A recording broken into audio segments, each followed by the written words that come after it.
esposa, me han tenido a bien en esta noche venir a predicar la palabra del Señor y vamos a orar para Él, amén, para que Dios en esta noche nos hable y le use, amén.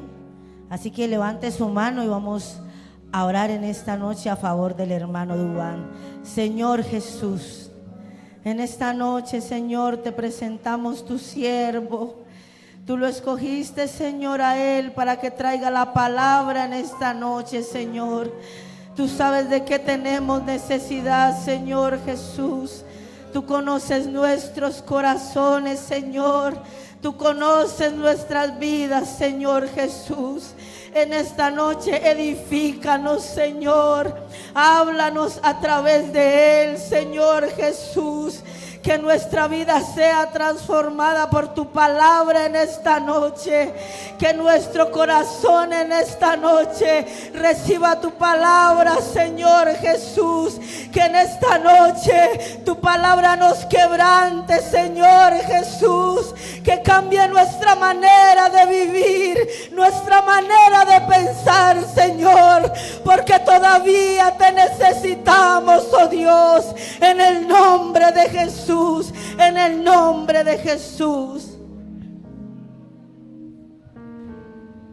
Amén.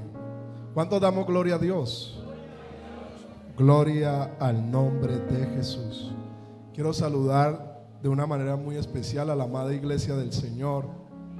Paz de Cristo para ustedes. Saludar también al pastor de este lugar de una manera muy especial. El pastor Víctor Hugo, su familia, Isaí, cada uno de sus hijos, sus familiares.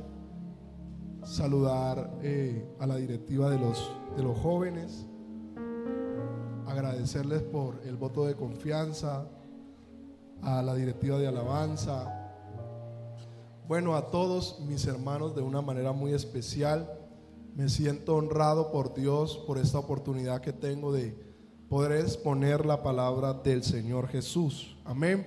Sabe que es una gran responsabilidad estar aquí y venir a predicar la palabra del Señor, pero lo hacemos con reverencia, lo hacemos con respeto. Bueno, también un saludo especial a mi esposa que me acompaña, que está aquí. Es una bendición tenerla aquí conmigo. Amén. Bueno, hermanos, quiero invitarlos a que abramos las sagradas escrituras del Señor. Vamos a leer en el libro de Salmos, capítulo 138, verso 8. Ese texto lo van a leer los hombres. Salmos capítulo 138, verso 8. Y las mujeres van a leer Romanos 8, 28. El primero es Salmos 138, verso 8. Y el que leen las damas es Romanos capítulo 8, verso 28. Esperemos que todos lo hayan conseguido.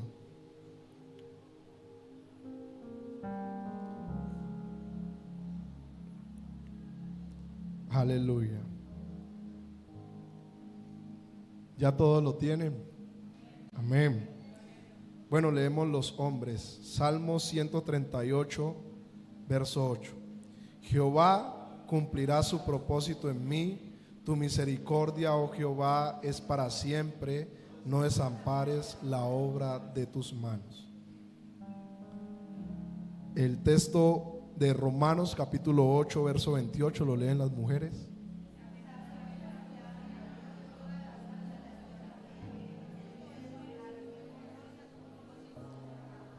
Amén.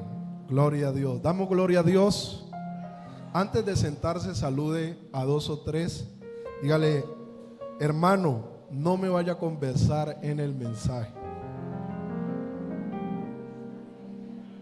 Amén. Gloria a Dios. Aleluya. Pueden tomar asiento. Sabe que me dieron un lema y es: jóvenes con propósito.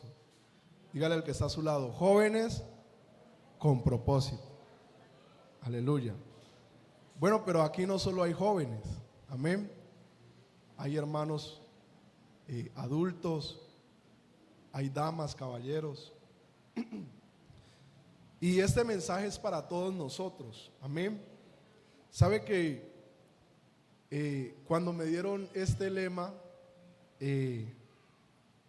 yo me puse a pensar mucho y le dije a mi esposa, y estábamos viendo el tema, y yo dije, esto es bastante profundo, amén. Hermano, porque hablar de propósito es un tema muy extenso y es algo muy especial de parte de Dios para nosotros. ¿Sabe que cuando hablamos del propósito de Dios en nuestra vida, tenemos que verlo en dos sentidos? La primera, de manera colectiva, porque hemos sido llamados con un propósito principal, y es el propósito de la salvación. ¿Cuántos dicen amén? Hemos sido llamados a salvación, y conectado con esto, llamado a extender el mensaje del evangelio, a extender la palabra de Dios, a ser discípulos. Pero sabe que también de manera individual, en cada uno de nosotros hay un propósito. Amén. En cada uno de nosotros hay un plan trazado, un propósito que Dios quiere llevar a cabo. Y no sé si alguno de ustedes o si todos en un momento de sus vidas se han preguntado, ¿cuál es mi propósito? ¿Cuál es el propósito que Dios ha trazado para mi vida? ¿Cuál es el plan de Dios conmigo? ¿Qué es lo que Dios desea para mí? Esa pregunta ha retumbado en cada uno de nuestros corazones, en cada uno de nuestras vidas. Y sabe que el propósito de Dios va más allá del culto de la iglesia. El propósito de Dios va más allá de tocar un instrumento. El propósito de Dios va más allá de un ministerio o de un talento. El plan de Dios trasciende más allá de lo que nosotros mismos imaginamos. Por eso, mis hermanos, permítanme ponerle en contexto un poco lo que decía el salmista cuando decía, Jehová cumplirá su propósito en mí. Una de esas palabras tan especiales que el salmista expresaba, lleno de confianza plena en Dios. Porque así como el Señor hizo la creación desde el inicio y hasta el final, Él sabía que Dios no deja nada incompleto. Aleluya. Cuando Dios tiene un propósito trazado, Él lo cumple, Él lo termina. Aleluya. Alabanzas al Señor. David en este salmo está expresando una confianza del pacto que había tenido con Dios en su reinado.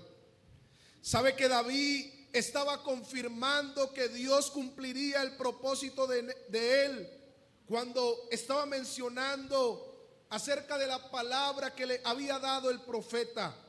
Y será afirmada tu casa, y tu reino será para siempre delante de tu rostro, y tu trono será estable eternamente. Y claro, hermano, eso se cumpliría cuando vino el Mesías del linaje de David. Aleluya, su reino no termina, su reino es para siempre. Aleluya.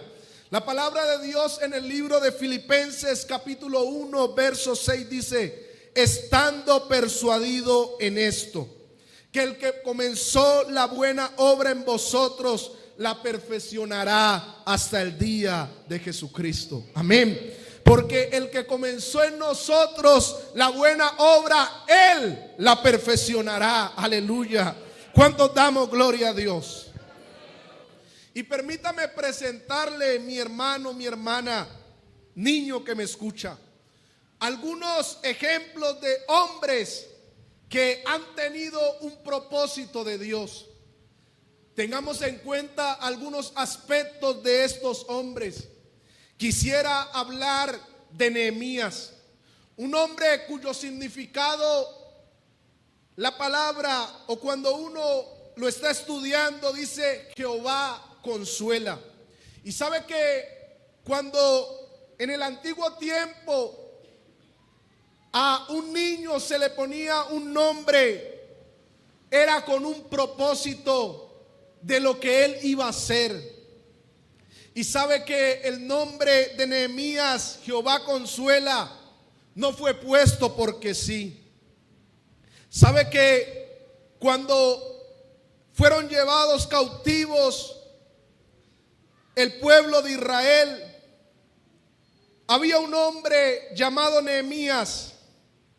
Este tenía el oficio de que era copero del rey. Y sabe que en una de esas visitas que tuvo Nehemías, fue uno de ellos a visitarlo, un hermano de él.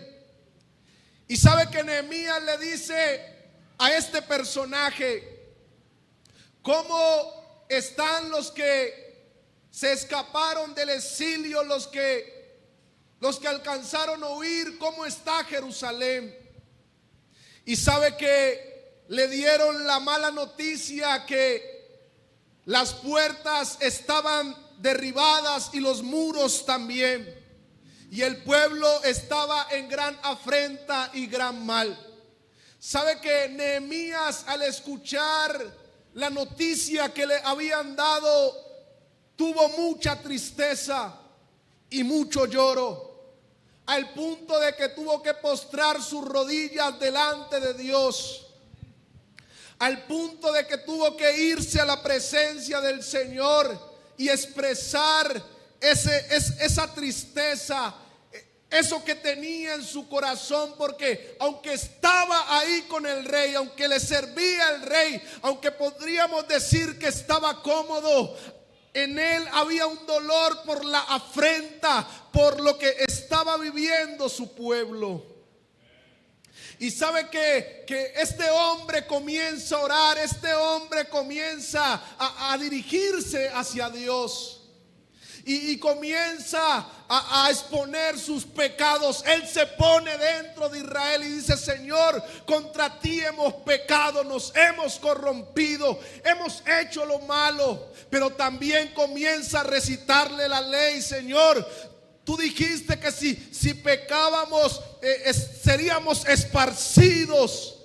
Pero si volviéramos a ti, Señor, si pusiéramos en práctica tu palabra, Él los volvería a recoger de donde ellos estuvieran. Y sabe que en esa oración, en esa cercanía a Dios, Nehemías le dice: Señor, si me permites con éxito hallar gracia delante del rey y ir y emprender esta misión de reedificar los muros, de levantar las puertas. Y sabe que este hombre sale de la presencia de Dios confiado y se presenta ante el rey. El rey nunca le había visto su rostro triste. El rey nunca le había notado esa emoción a ese hombre. Pero dice que cuando él servía al rey, el rey le dice: ¿por qué estás triste? No estás enfermo, sino que esto es quebranto de corazón. Y sabe que él le dice: Rey, ¿cómo no voy a estar triste? Mientras que yo estoy aquí sirviéndote, mi pueblo está en gran afrenta y gran mal. Y sabe que las cosas de Dios pone gracia en Nehemías, y el rey le permite ir a reedificar los muros. Pero cuando el rey se lo permite, él también hace una oración. porque él necesitaba la dirección de Dios. Sabe que no solo le pide al rey que lo deje ir, sino que el rey le dice cuánto él se va a demorar. Él acuerda con el rey lo que se va a demorar y le pide al rey cartas para poder pasar al otro lado. Y el rey le da todo lo que necesita. Y él llega al pueblo, pero no les dice a sus hermanos lo que está pasando, la situación, de cómo él se siente, la intimidad, la cercanía que ha tenido con Dios, sino que mira el panorama, mira cómo está la ciudad, mira cómo están los muros. Parece que cuando está mirando hay lugares por donde no puede pasar, porque él va en una cabalgadura y él mira, y cuando ya mira todo cómo está, ahí le comparte a sus hermanos el deseo, lo que Dios ha puesto en su corazón. Y saben, mis hermanos, que aunque los enemigos se quisieron levantar para frenar la obra que Dios quería hacer con él, no pudieron. Porque cuando Dios determina algo, Él lo hace. Aleluya. Y sabe que este hombre comenzó con los del pueblo. Cuando ellos lo vieron, se animaron, tomaron fuerzas y se pusieron a trabajar. Y iban trabajando, iban haciendo, y sus enemigos buscaban ocasión para detenerlos. Pero él sabía en dónde estaba su confianza. Él sabía a quién él había clamado. Y sabe que hay una parte del texto que dice que aunque ellos estaban trabajando, con una mano tenían la pica y con otra mano tenían la espada, por si sus enemigos les daba por aparecerse, ellos estaban preparados. Pero la obra no se acababa. Aleluya. Gloria a Dios. Y sabe que aunque querían desanimar a Nehemías, querían entorpecer el plan de Dios, no pudieron. Porque cuando Dios quiere hacer algo, no hay barreras que lo detengan, no hay circunstancias que lo limiten. Alabanzas al Señor. Hermano, este hombre no solo restauró los muros, restauró las puertas, restauró el templo, sino que el pueblo de Dios empezó a ver una comunión entre ellos. Llamó a los músicos, llamó a los sacerdotes, llamó a los levitas, y todos hicieron parte de esto. Hubo gran júbilo, hubo victoria. Porque cuando se está en la presencia del Señor, aleluya, cuando se tiene el respaldo del Señor, no hay diablo que valga, no hay tormenta que valga, porque Dios está con nosotros. Alabanzas al Señor. Alabanzas al Señor. Hermano, este hombre, el propósito que Dios tenía con él era que el pueblo de Dios volviera a esa comunión,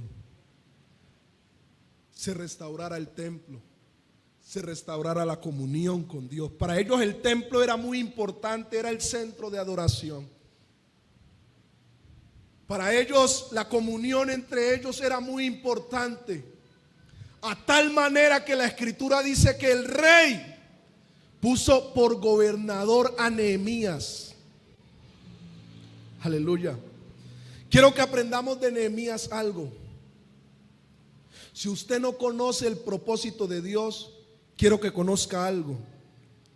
En Nehemías había un deseo del corazón por reedificar los muros y las puertas de Jerusalén. Pero este deseo él lo puso en las manos de Dios. Esto que él sentía, esto que él estaba viviendo, él dijo, no, yo no voy a hacer eso porque yo solo lo siento, no. Él se fue a la fuente de agua viva. Aleluya. Él confesó el pecado del pueblo y pidió el favor de Dios. Y sabe que en eso también se ve el propósito de Dios. Cuando hay una cercanía con Dios, cuando Dios pone gracia en nuestras vidas.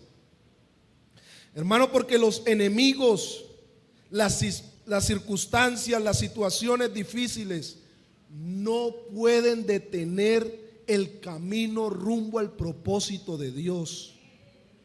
Los mensajes negativos, los mensajes que manda el enemigo, no pueden quitar la comunión en oración continua que usted y yo debemos de tener con Dios. Hermano, no sé si usted tiene un deseo en su corazón y usted se ha preguntado, pero Dios, ¿qué es lo que quiere conmigo? Y uno se pregunta, porque muchas veces no sabemos cuál es el propósito de Dios. Un talento, un ministerio es el camino al propósito de Dios, no es todo el propósito de Dios.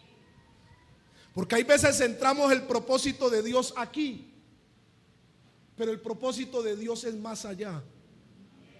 El propósito de Dios no se centra aquí. Ahí donde tú trabajas, ¿cuál es el propósito de Dios?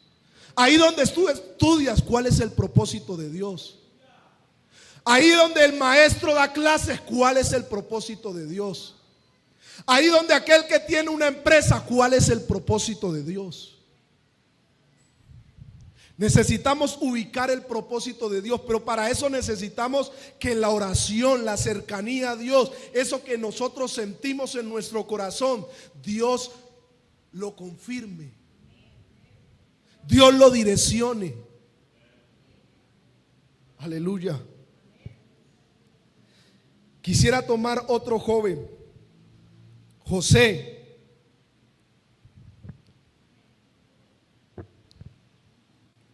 El hijo amado por su padre. José, que significa Dios añadirá. En José ya no vemos un deseo. En José vemos que Dios pone un sueño. El que le contaba a sus hermanos lo que sentía en su corazón, que Dios había puesto en su vida.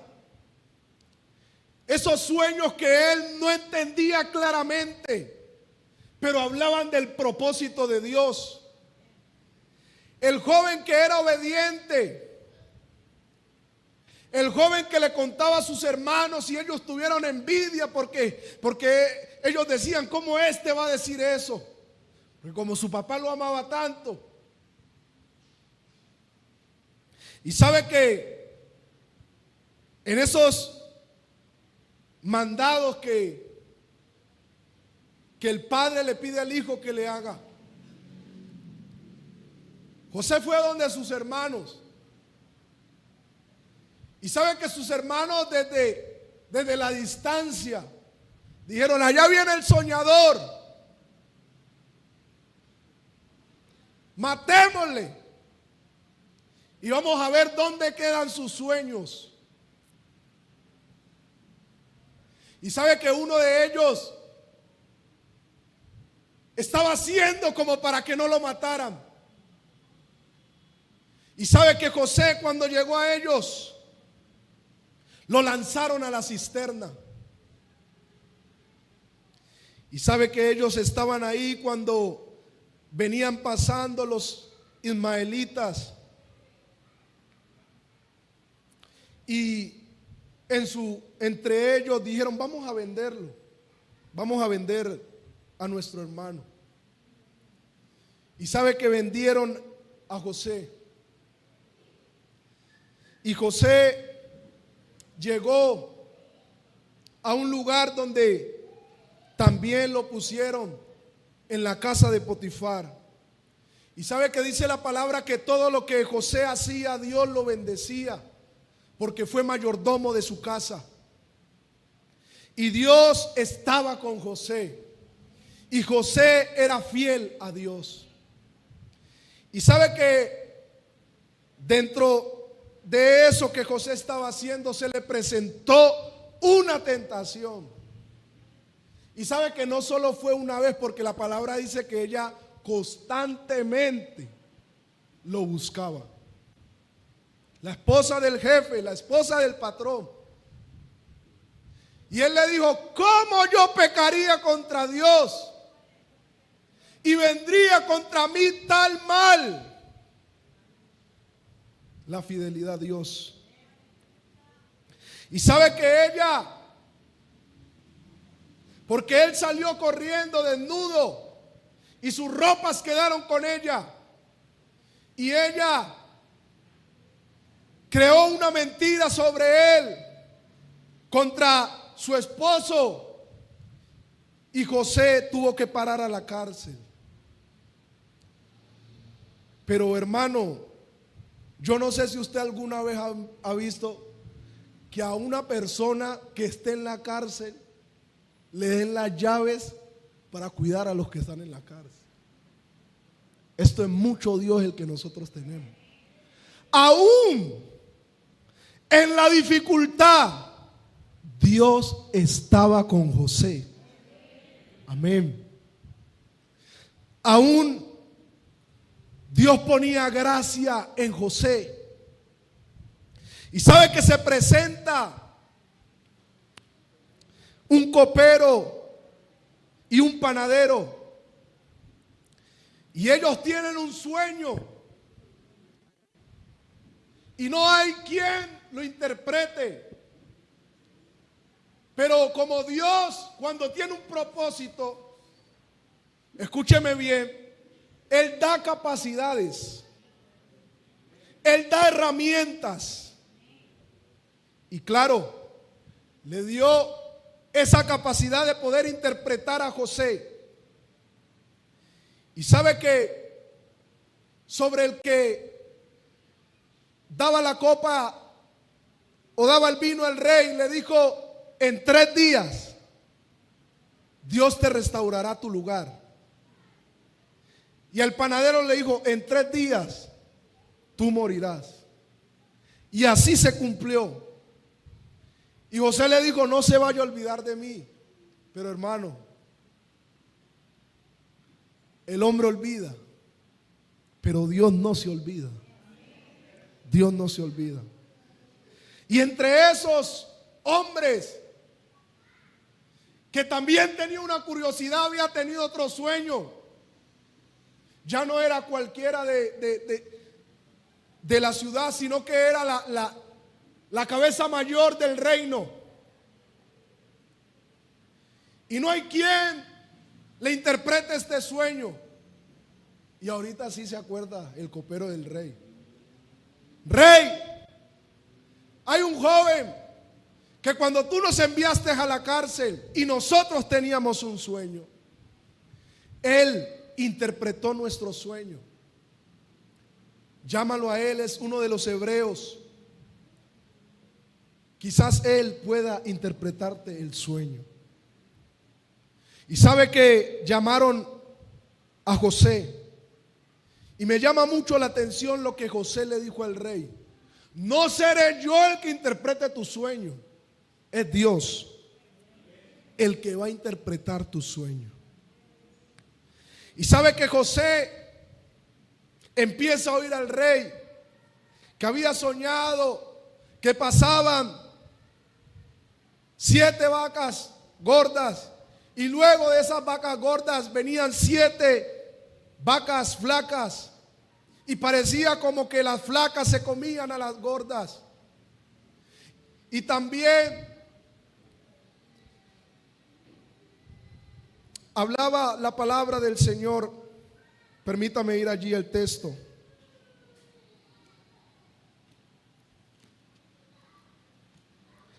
sobre 7 sarmientos de hermoso aspecto.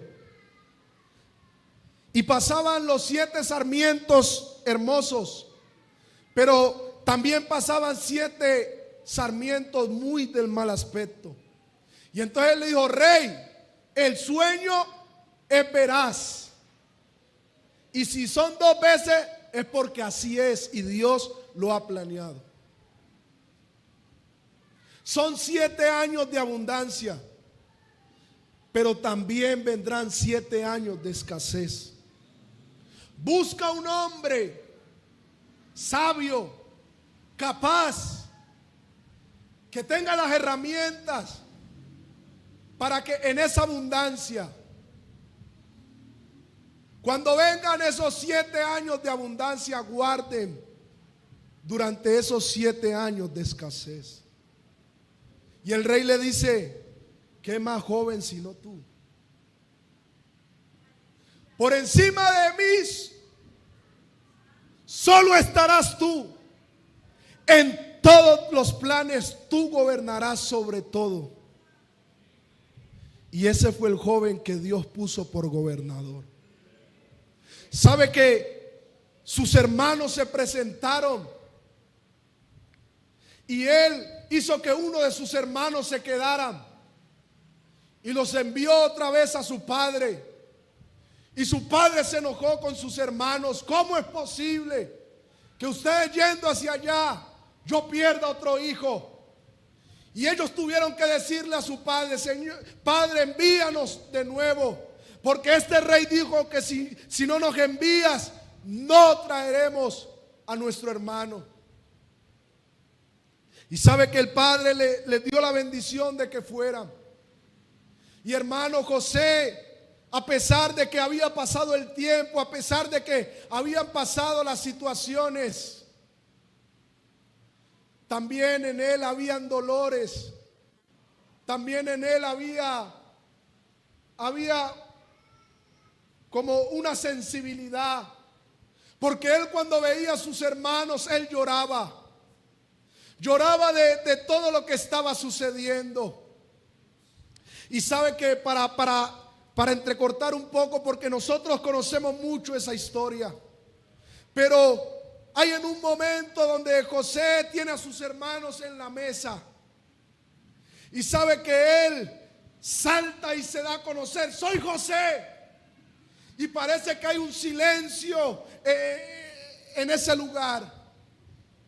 Y dice que José entró en llanto y les dijo a ellos: lo que ustedes hicieron contra mí, no lo hicieron para mal, porque Dios tenía un propósito con eso. Para preservación de vida, Dios me envió aquí. Aleluya. Yo no sé cuál sea el propósito de Dios contigo, pero sí sé algo claro: que Dios lo sabe. Y si Dios ha puesto sueños sobre ti y quizás no has entendido muchas cosas, quizás te encuentras en la cisterna, o te encuentras en la cárcel, o no sé dónde estés, pero lo único que sé es que tanto la cisterna como la cárcel es parte del proceso, es parte de la formación de tu carácter, es parte de lo que Dios va a ayudar y va a comenzar a hacer sobre ti internamente y externamente. Aleluya.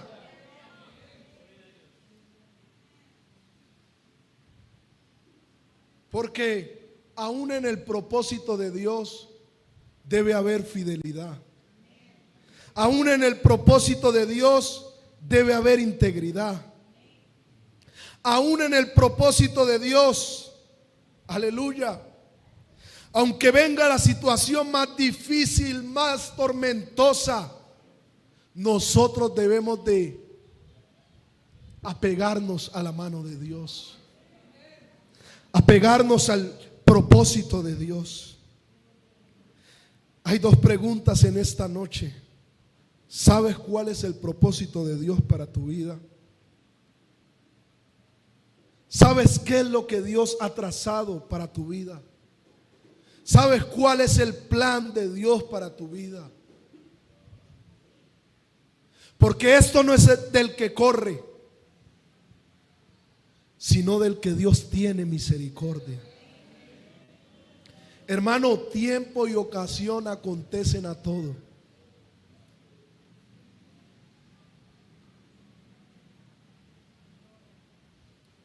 ¿Por qué no se ponen en pie en esta noche?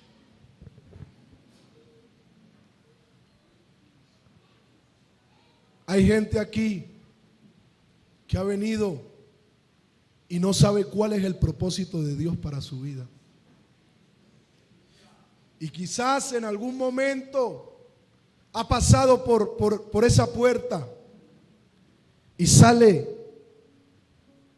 del culto y entra en el culto y no saben cuál es el propósito de Dios. David, siendo ya rey, dijo: Dios cumplirá su propósito en mí.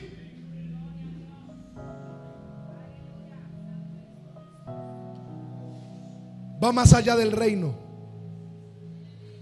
Hermano, en estos días, hace ya un tiempo, ahí en mi estado puse una palabra y dije: es una bendición ser pastor, pero no es lo único en lo que yo le puedo dar lo mejor a Dios. No es lo único. No todos van a ser pastores. No todos van a ser adoradores. Pero hay un propósito. Y todos tenemos un propósito con Dios. Quizás el maestro tenga un propósito con sus estudiantes. El que está en la universidad tenga un propósito con el que le da clases. Pero hay un propósito de Dios y necesitamos conocer ese propósito. Dios no permitió que tú estuvieras aquí por casualidad. En Dios no hay casualidades. En Dios hay propósitos. Por eso la palabra está diciendo: y a los que aman a Dios, no importa la dificultad, no importa el problema, no importa la situación, no importa lo que estén viviendo, todas las cosas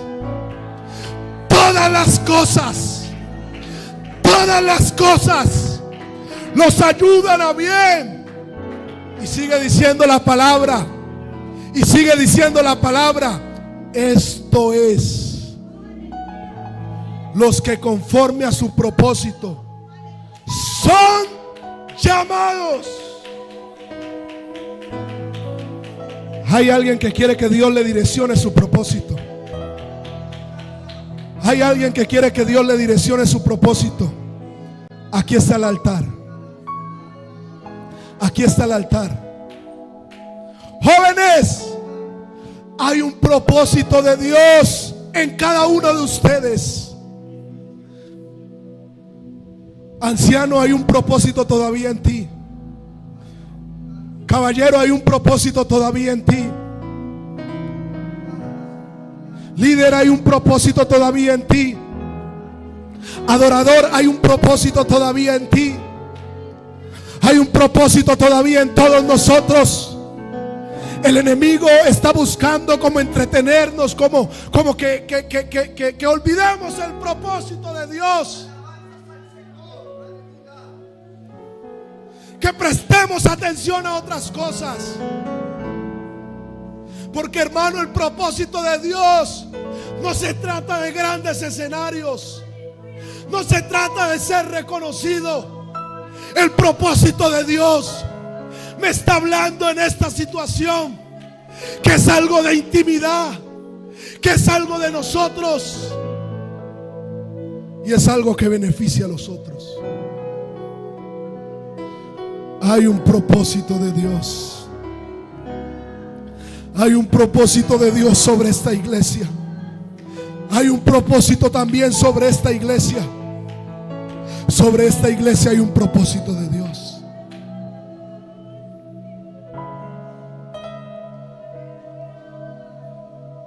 No digas: es que ya no tiene sentido mi vida. No digas eso. Hay un propósito de Dios. Por eso el profeta dice que antes, déjame leerlo.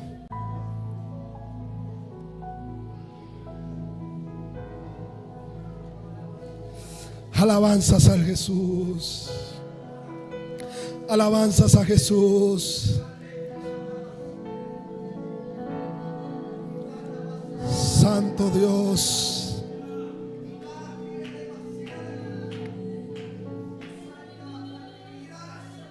Aleluya. Aleluya. Antes que te formase te conocí, y antes que naciese te santifiqué. Te di por profeta a las naciones. Hay un propósito en Dios. Señor, estamos aquí delante de ti. Señor, direcciona propósitos. Hay veces no sabemos, Señor, no entendemos cómo saber nuestro propósito. Pero muchas veces hemos tenido deseos en nuestros corazones, cosas que queremos hacer, y no las hemos traído a tus pies. A veces han habido sueños que han habido en nuestras vidas y no los hemos traído en tu presencia. Pero hoy estamos aquí. Hoy clamamos a ti. Cumple tu propósito en nuestras vidas. Direcciónanos en tu propósito. Revélanos tu propósito. Ayúdanos a estar en el proceso de tu propósito. Pon gracia en tu propósito en nosotros.